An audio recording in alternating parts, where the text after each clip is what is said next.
सच्चिदानन्दरूपाय विश्वोत्पत्त्यादिहेतवे तापत्रयविनाशाय श्रीकृष्णाय वयं नुमः।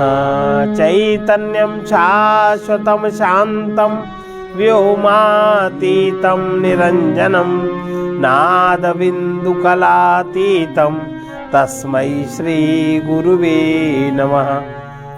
सर्वरूपमयी देवी सर्वं देवीमयं जगत् अतोऽहं विश्वरूपां तां नमामि परमेश्वरीं।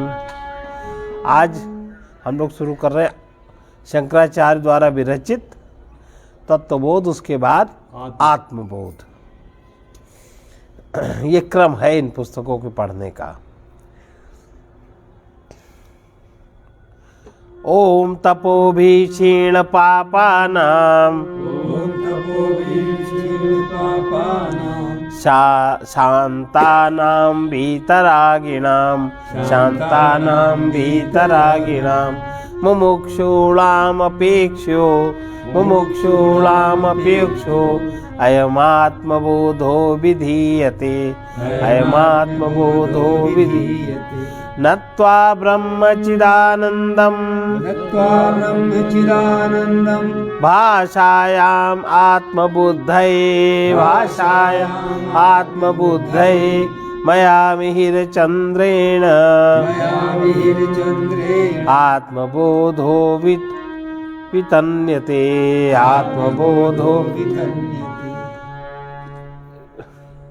नित्य नैमित्तिक कंचांद्रायण और नित्य नैमित्तिक उपासना आदि के अनुष्ठान करना।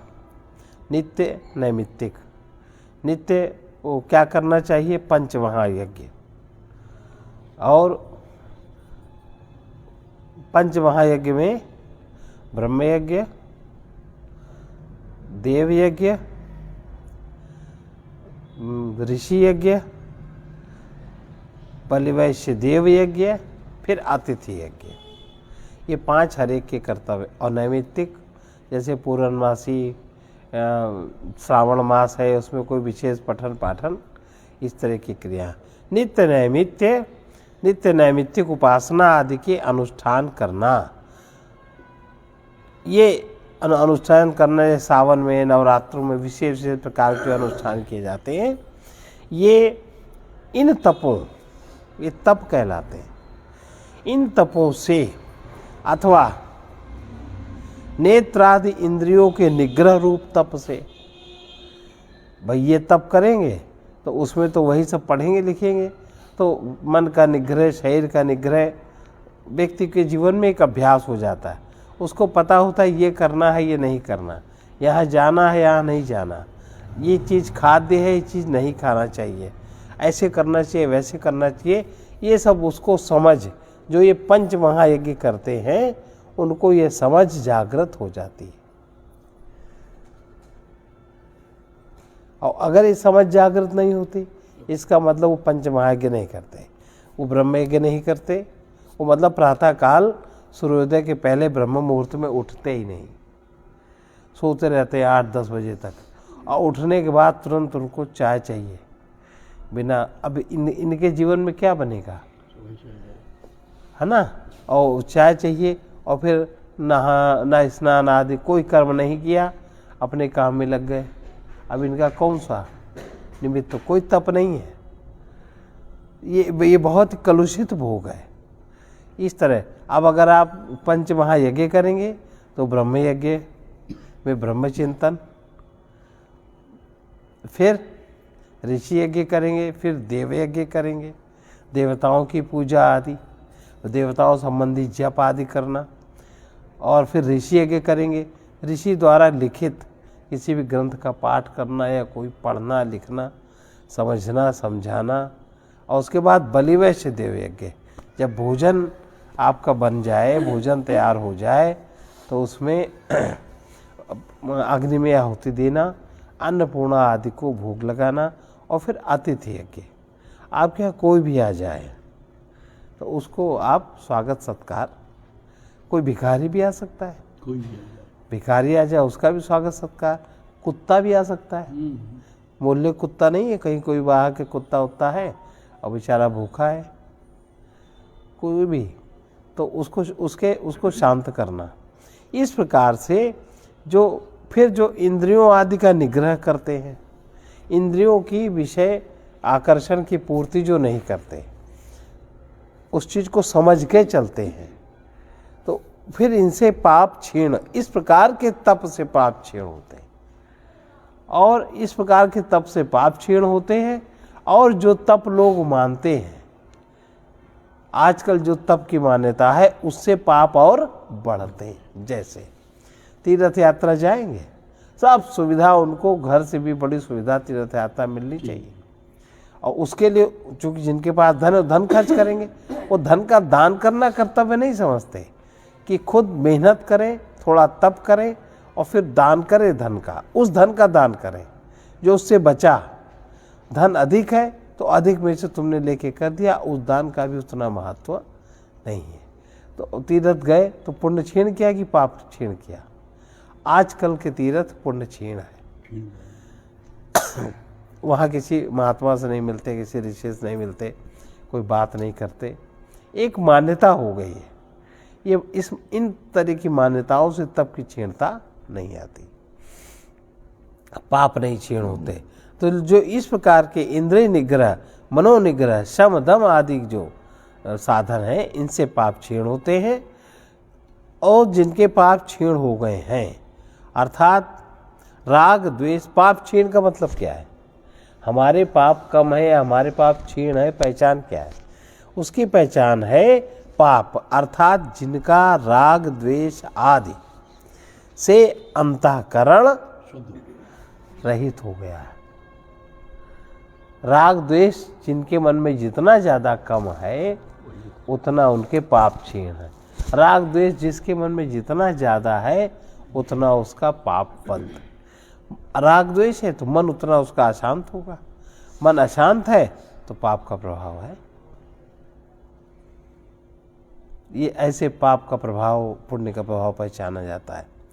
राग द्वेष आदि से अंतःकरण के दोषों से रहित, और जिसका अंतःकरण शांत है, अर्थात उसको क्षोभ नहीं होता, क्षोभ रहित है, विक्षेप उसको नहीं होता। विक्षेप जन परिस्थिति में भी विक्षेप वो संभाल लेता, उसको विक्षेप नहीं होता। और जो बीतराग, अर्थात बीतराग माने क्या? जिसका राग बीत गया, इस लोक में उसने जो कर्म किया उसके फल की चाह, और जो कर्म के फल परलोक में मिलेंगे उसके भी भोग की चाह, जिसकी क्षीण हो रही है, क्षीण होती जा रही है, भोग से जिसको उपरामता हो रही है। ऐसे जो बीतराग, जो मुमुक्षु जन है, अविद्या से छूटना चाहते हैं, उनका ज्ञान किस तरह क्षीण हो, जिनको जन्म जरा मरण संसार रूप ग्रंथ के छेदन करने की अभिलाषा है। जन्म कैसे होता है, या हम अचानक हम एक्सीडेंट में क्यों डाल दिए जाते हैं, ये अचानक कैसे ऐसा हो जाता है, और ये हमें व्यर्थ में इतने सारे कष्ट को हम क्यों स्वीकार करते हैं। इसका सबका ये जो संसार रूपी ग्रंथि है, इसका छेदन करने की जिसकी अभिलाषा जागृत हो गई है, उन मुमुक्षु पुरुषों को ही अपेक्षा है, जिसकी ऐसा यह आत्मबोध प्रकरण विस्तार से वर्णन कर रहे हैं। उन मुमुक्षुओं के लिए आत्मबोध का प्रकरण आचार्य शंकराचार्य जी कह रहे हैं, इसको हम विस्तार से वर्णन कर रहे हैं, अर्थात जिससे आत्मा का ज्ञान हो, ऐसा प्रकरण हम लिख रहे हैं ऐसे लोगों के लिए। और इससे नीचे लोगों की बात समझ में भी नहीं आएगी, सुने भले कोई नहीं समझ पाएगा। बोधोन्य साधनेभ्यो ही साक्षान् मोक्षैकवा साधनम, साक्षात् मोक्षैक साधनम। पाकस्य वन विभज ज्ञाने बिना मोक्षो न सिद्ध्यति। कदाचित अगर ये कहो कि तप जप योग आदि से मोक्ष हो सकता है, नहीं हो। तप जप आदि से आपकी अविद्या नहीं छूट सकती, मोक्ष नहीं हो सकता।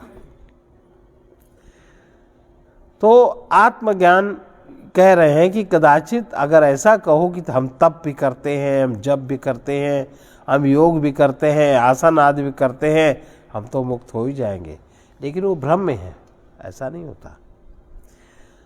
और तो आत्मज्ञान को मोक्ष का साधन कैसे कह रहे हो? ये बात ठीक नहीं, क्योंकि अपने स्वरूप भूत जो आत्मा, उसका बोध ही मोक्ष का कारण। आत्मा बोध नहीं होगा, यही श्रुतियां कहती हैं, यही संत महात्मा कहते हैं।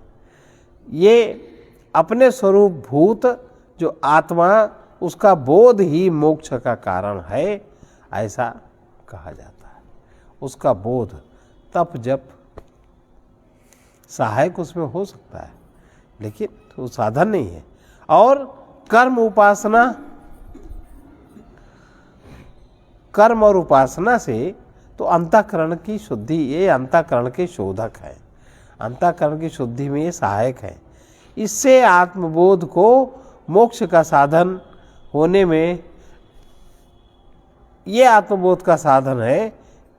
ये साधन आचार्य जी कहते हैं साधन नहीं है। इसके लिए एक दृष्टांत दे रहे हैं। क्या दे रहे हैं? जैसे एक अग्नि ही पाक का साक्षात कारण है, माने पकाने का। एक अग्नि ही पकाने का साक्षात कारण है, जिससे कि पक जाएगा। इसी प्रकार अन्य साधनों से अर्थात जप तप मंत्र आदि नाना प्रकार के कर्मों की अपेक्षा से बोध मोक्ष का एक ही असाधारण साधन है। बोध बोध हुआ नहीं कि अविद्या मिटी नहीं, उसमें फिर देर नहीं लगती। यही मोक्ष सिद्ध का, ज्ञान के बिना मोक्ष का एक ही असाधारण साधन है। इसमें ज्ञान के बिना मोक्ष सिद्ध नहीं होता। ज्ञान के बिना मोक्ष माने किससे मोक्ष माने? अविद्या से। ज्ञान के बिना अविद्या से जीव नहीं छूटता। जैसे रस्सी के ज्ञान के बिना सर्प का भ्रम समाप्त नहीं होता, सीधी सी बात है। तो ज्ञान देव तु कैवल्यम ऋते ज्ञानान्न मुक्ति, ज्ञान ही एकमात्र केवल है, कैवल्य है। और ऋत ज्ञानान्न मुक्ति, ऋत माने जो प्राकृतिक सत्य है उसका ज्ञान और अपने आत्मा का ज्ञान। ज्ञात्वा देवम सर्व पाशापहानि, उस देव को जानने पर सारे पाशों से व्यक्ति छूट जाता है। तो ज्ञान के बिना मोक्ष सिद्ध नहीं हो। तात्पर्य है जैसे जगत में पाक के काष्ठ अन्न जल आदि सहकारी कारण है, पकाने के सहकारी कारण है, जैसे लकड़ी है, पानी है, सहकारी कारण है। इसी प्रकार परंपरा से जप तप आदि भी मोक्ष के सहकारी कारण है, लेकिन साक्षात कारण नहीं है। साक्षात कारण तो श्रुतियों में लिखा है कि ज्ञान से ही मोक्ष होता है, ज्ञान के बिना मोक्ष का अनुभव नहीं होता। जिस प्रकार से रस्सी के ज्ञान से ही सर्प का भ्रम समाप्त होता है, वैसे ही सत्य के बोध से, आत्मा के ज्ञान से ही आपके संसार का भ्रम समाप्त होता है।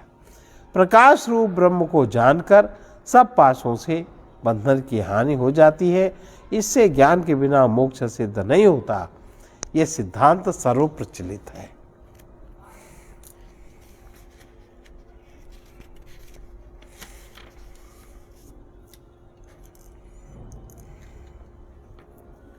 अविरोधितया कर्म ना विद्या विनिवर्तयेत्, विद्या विद्यां निहन्त्यैव, विद्यां निहन्त्यैव, तेजस्विरसंगवत।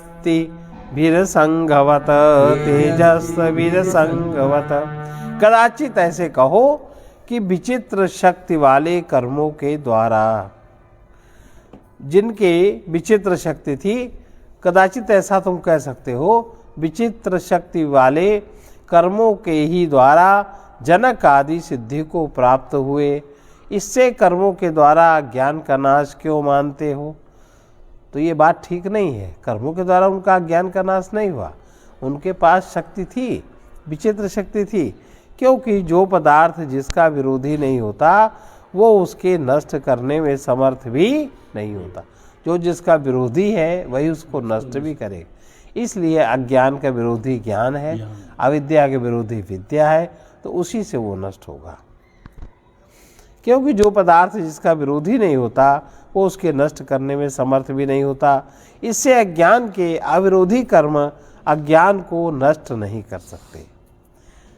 अज्ञान के अविरोधी, जो अज्ञान का विरोध नहीं करते हैं, वो अज्ञान के अविरोधी कर्म अज्ञान को नष्ट नहीं कर सकते।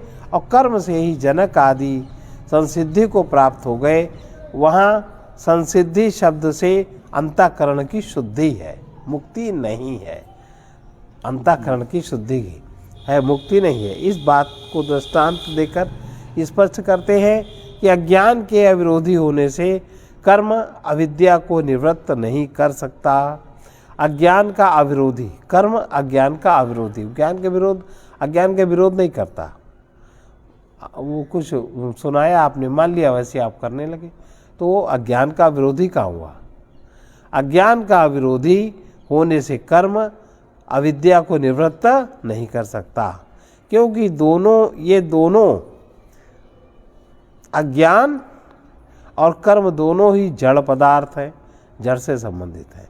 इससे मैं शुद्ध बोध मुक्त स्वरूप ब्रह्म हूँ, इस प्रकार का जो विद्या रूप ब्रह्म और जीवात्मा की एकता का ज्ञान है, वही मैं मनुष्य हूँ, सुखी हूँ, दुखी हूँ इत्यादि अविद्या रूप ज्ञान का इस प्रकार से विवर्त है, जैसे सर्प आदि प्रकाश रूप तेज अंधकार का निवर्तक होता है, जिससे आत्मज्ञान के प्रकाश काल में ही संपूर्ण अज्ञान का नाश हो जाता है। परिच्छिन्न इवा ज्ञानातर नाशे सति केवलः नाशे सति स्वयं प्रकाशते आत्मा मेघापायेषु मानिश मेघापायेषु मानिव। कदाचित अगर ऐसा कहो कि आत्मा प्रति शरीर में परिच्छिन्न है, आत्मा हर शरीर में परिच्छिन्न माने अलग अलग है, अर्थात जन्म से ही नाशवान प्रतीत होता है, और जीव ब्रह्म की एकता के ज्ञान से अज्ञान की निवृत्ति कैसे हो सकती है? ऐसा बात ठीक नहीं। अज्ञान से यद्यपि आत्मा परिच्छिन्न के समान सा प्रतीत होता है, पर आत्मा परिच्छिन्न नहीं, अहंकार परिच्छिन्न है, आत्मा परिच्छिन्न नहीं है। क्योंकि अज्ञान से यद्यपि आत्मा परिच्छिन्न के समान प्रतीत होता है, तथापि अज्ञान के नाश होते ही अपरिच्छिन्न के समान स्वयं प्रकाश रूप आत्मा हो जाता है। इस बात को दृष्टांत से ऐसे समझना चाहिए कि सर्वत्र व्यापक रूप अद्वितीय आत्मा अज्ञान से कल्पित देह, अज्ञान माने प्रकृति, अज्ञान से कल्पित देव मनुष्य आदि के शरीरों के अध्यास माने भ्रम से, परिच्छिन्न माने आच्छादित के समान, अलग के समान प्रतीत होता है।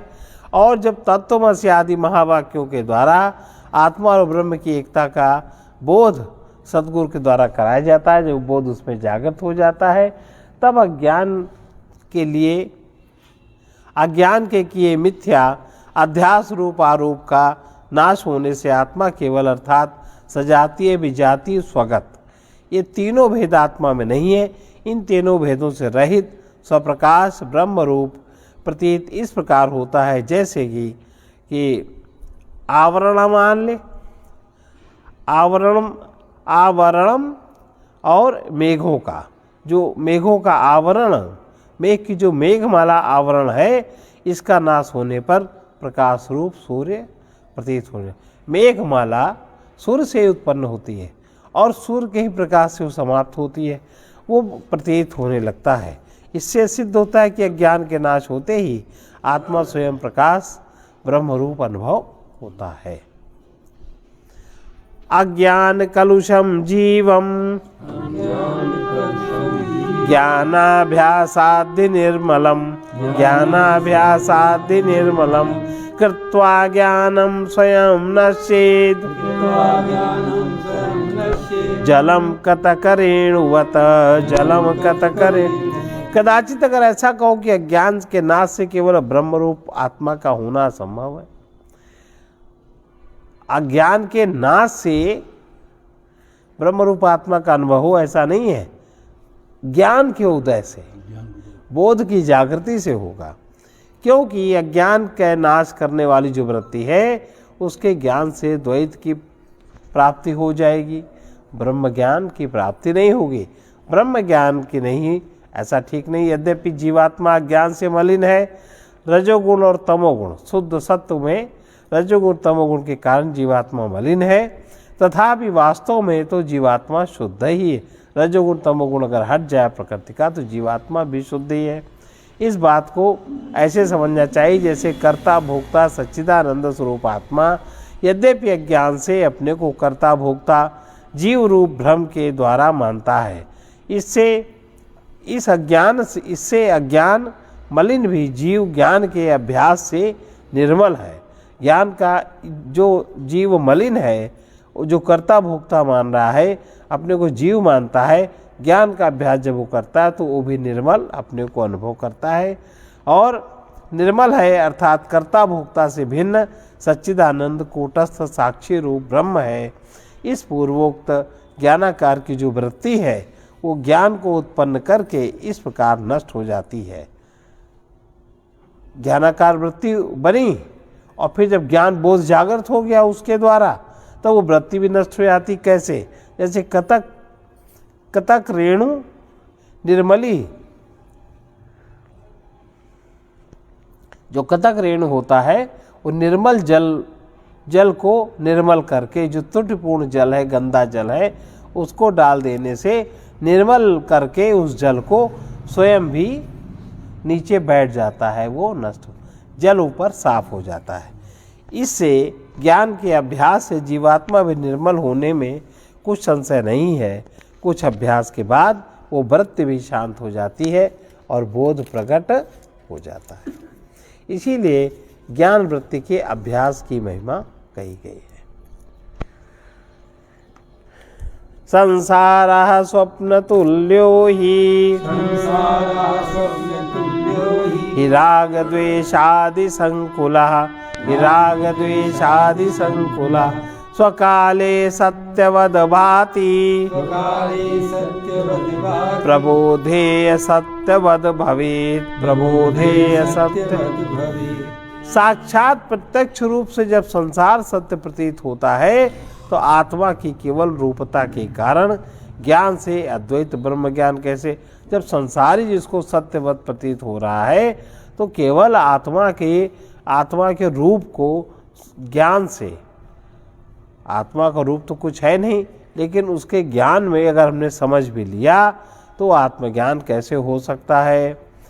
लेकिन ये समझ ठीक नहीं, क्योंकि मिथ्या जगत से आत्मा के अद्वैतता में कोई प्रभाव नहीं पड़ता, वो जैसा का तैसा रहता। मिथ्या जगत एक लेयर है मन की, और वो जैसे कई लेयर है, कई आवरण है, एक आवरण वो भी है, कई आवरण समाप्त होते हैं, एक आवरण वो भी समाप्त होता है। अद्वैत की हानि नहीं हो सकती। इसी बात को स्वप्न के दृष्टांत सिद्ध करते हैं।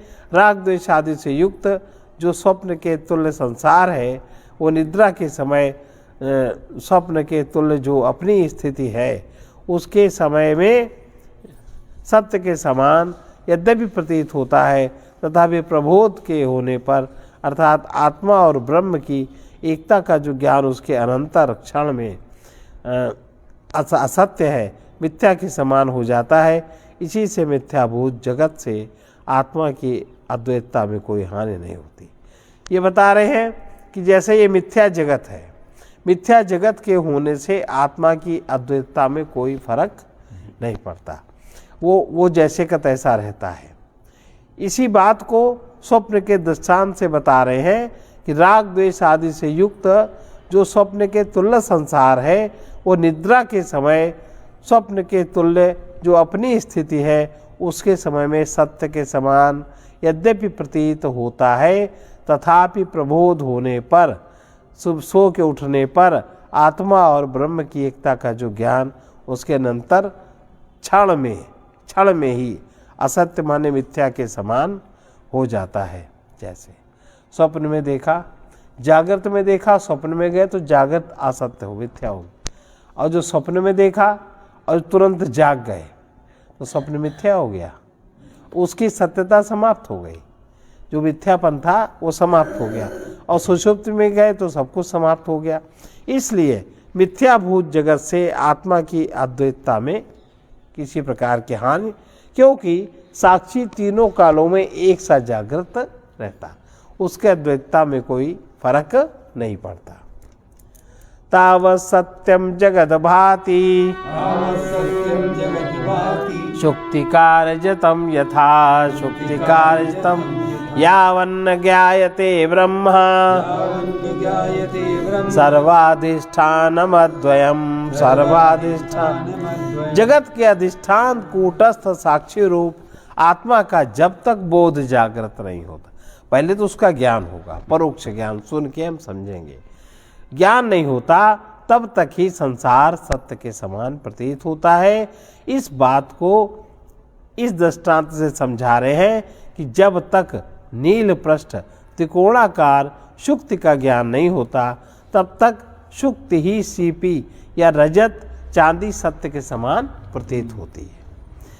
किसी प्रकार जब तक सबके अधिष्ठान अद्वैत ब्रह्म का ज्ञान नहीं होता तब तक ही जगत सत्य प्रतीत होता है, और ब्रह्म ज्ञान के जागृत होते ही सुक्ति रजत के समान मिथ्या की प्रतीति मिथ्या मिथ्या प्रतीत होता है, सत्य सत्य प्रतीत।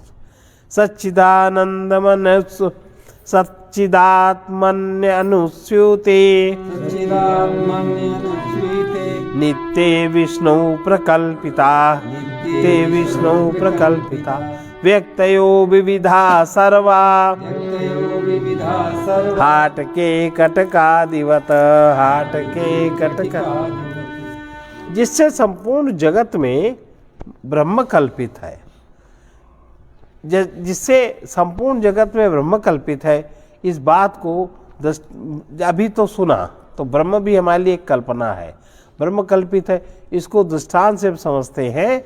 सच्चित आत्मस्वरूप और अनुस्यूत अर्थात जो सम्य सूत्र में मणि की तरह जो पिरोया हुआ है, इस प्रकार ओतप्रोत नित्य व्यापक चराचर में और सब में उपादान कारण रूप से ब्रह्म में नाना प्रकार के जो देव मनुष्य पशु कीट पतंग आदि व्यक्ति है, अर्थात मूर्तिमान है, इतनी जो मूर्तियां बनी नाम रूपात्मक ये सब जितने भी मूर्ति है क्या है, नाम और रूप, यही नाम रूपात्मक जगत कहा जाता है।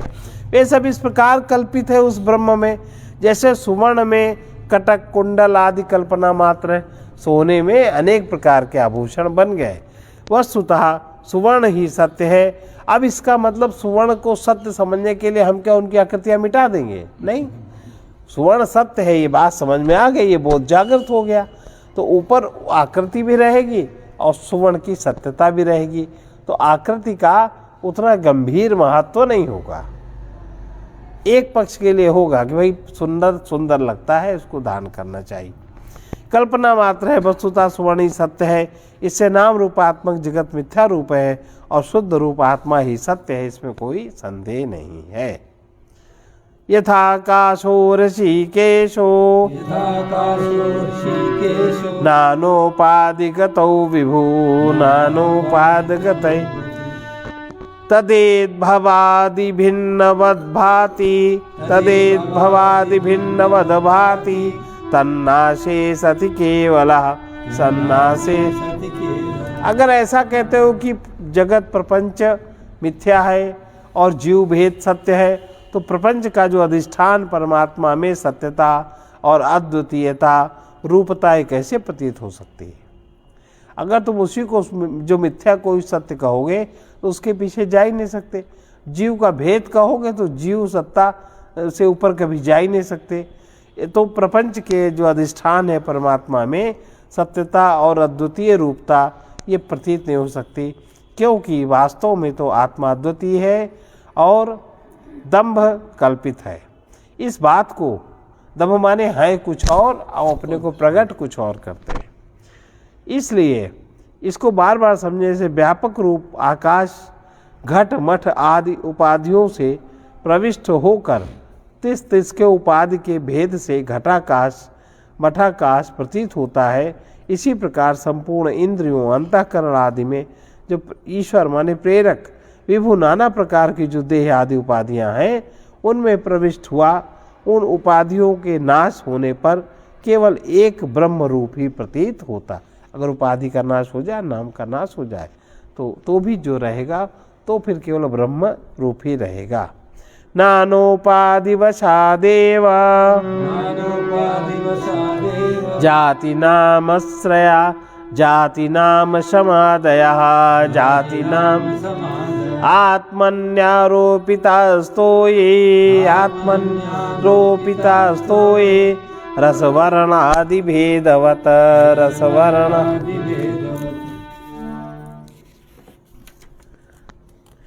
अगर ऐसा कहो कि मैं ब्राह्मण ब्रह्मचारी सन्यासी हूँ इत्यादि, मैं फलानी जाति का हूँ, वर्णाश्रम में नाना प्रकार के धर्मों से युक्त आत्मा प्रतीत होता है, तो जब ऐसा प्रतीत होता है आत्मा तो असंग कैसे कहते हो? ये बात ठीक नहीं पूछ रहे हैं, क्योंकि जाति वर्ण आश्रम आदि धर्म असंग आत्मा में कल्पित हैं। असंग आत्मा में कोई भी धर्म नहीं है, उसमें उसके ऊपर जो शरीर है जो मन है उसकी व्यवस्था है ये, तो उसकी व्यवस्था को आत्मा की व्यवस्था क्यों कहते हो? जब तक वो रहेगा चलेगा तब तक व्यवस्थाओं में रहना पड़ेगा, क्योंकि जाति वर्ण आश्रम आदि धर्म असंग आत्मा में कल्पित है, वास्तव में नहीं है।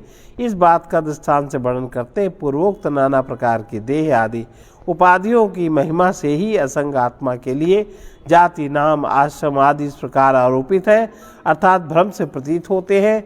जैसे जल के विष रस कटु कषाय लवण आदि और रक्त पीत श्याम आदि रंग प्रतीत होते हैं, ऐसे 33 रंग की एकता से उसका भी वही रंग प्रतीत होता, जैसा रंग हो जाता वही रंग प्रतीत होता है देखने में। इसी प्रकार जाति आदिकों के संग से की एकता से आत्मा में भी भ्रम से जाति वर्ण आदि प्रतीत होते हैं। वस्तुतः आत्मा में कोई जाति कोई वर्ण कोई धर्म नहीं है। आज इतना ही। अब देखो इसका विषय एकदम फर्क है ना? ये सीधे आत्मा से इसको शुरू किया।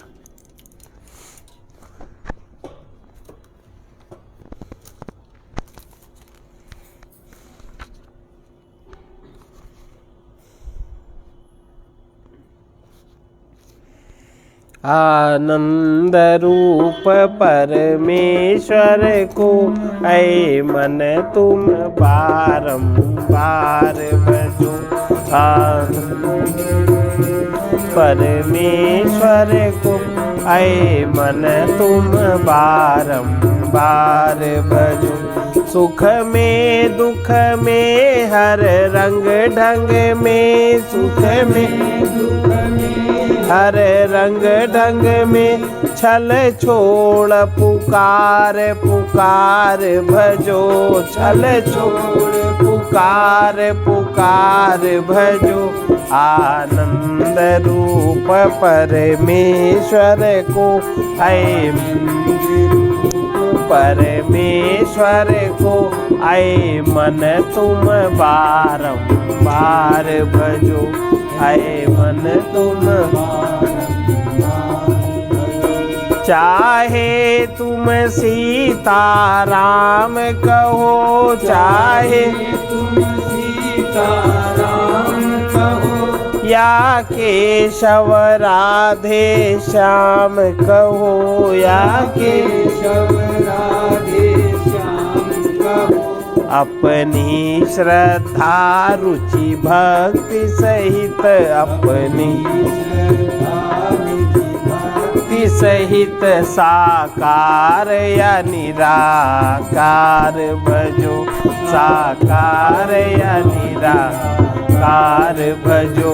सुख में दुख में हर रंग ढंग में, सुख में दुख में हर रंग ढंग में। चल छोड़ पुकार पुकार भजो, चल छोड़ पुकार पुकार भजो।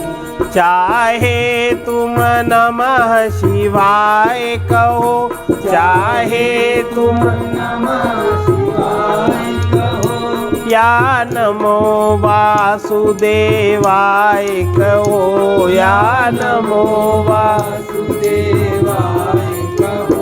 प्रभु जग प्रभु परम पिता जगदीश कहो, प्रभु परम पिता जगदीश कहो। या सत्य नाम ओंकार भजो, या सत्य नाम ओंकार भजो। अपनी श्रद्धा रुचि भक्ति सहित, अपनी श्रद्धा भक्ति सहित साकार या निराकार भजो, साकार या निराकार भजो। वाणी से शुभ गुण गान करो, वाणी से शुभ गुण गान करो। मन से तुम सुमिरन ध्यान करो, मन से तुम सुमिरन ध्यान करो। सब काम धाम में लगे हुए, सब काम धाम में लगे हुए। तुम शक्तिमान करतार भजो, तुम शक्तिमान करतार भजो। प्रभु परम पिता जगदीश कहो, प्रभु परम पिता जगदीश कहो। या सत्य नाम ओंकार भजो, या सत्य नाम ओंकार भजो। अखिलेश कहो परमेश कहो, अखिलेश कहो परमेश कहो।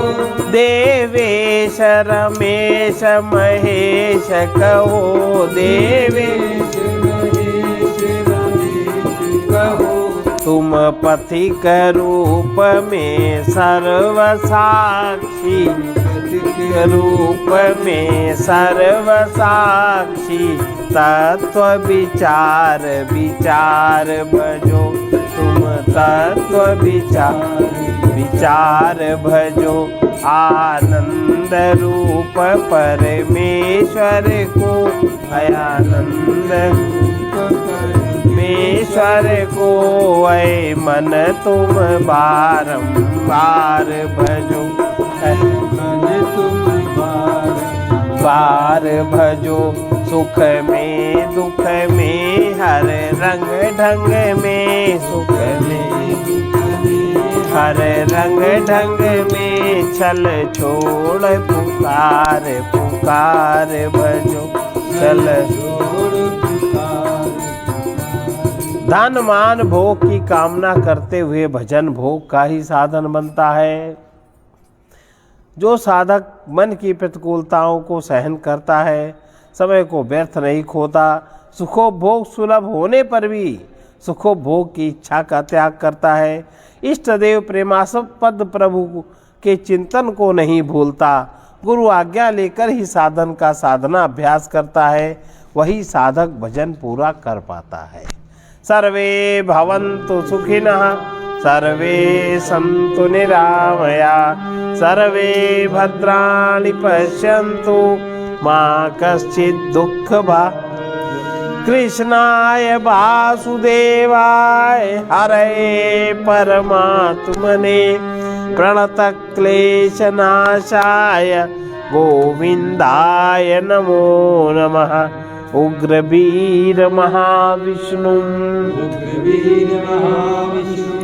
ज्वलन्तं सर्वतोमुखम् ज्वलन्तं सर्वतोमुखम् निसिंहं भीषणं भद्रं सिंहं भीषणं मृत्युर्नमाम्यहम् मृत्योर्नमामि ॐ ह्रौं जूं सः ॐ ह्रौं जूं सः ॐ भूर्भुवः स्वः ॐ भूर्भुवः स्वः ॐ त्र्यम्बकं यजामहे ॐ त्र्यम्बकं यजामहे सुगन्धिं पुष्टिवर्धनम् सुगन्धिं पुष्टिवर्धनम् उर्वारुकमिव बन्धनात् उर्वारुकमिव बन्धनात् मृत्योरमुक्षीयमामृतात् मृत्योर्मुक्षीयमामृतात् ॐ स्वः ॐ भुवः भूः ॐ स्वः ॐ भुवः भूः ॐ सः जूं ह्रौं ॐ गोः सः जूं ह्रौं असतो मा सद्गमय तमसो मा ज्योतिर्गमय मृत्योर्मामृतं गमय ॐ पूर्णमदः पूर्णमिदं पूर्णात् पूर्णमुदच्यते पूर्णस्य पूर्णमादाय पूर्णमेवावशिष्यते ॐ शान्ति शान्ति शान्ति।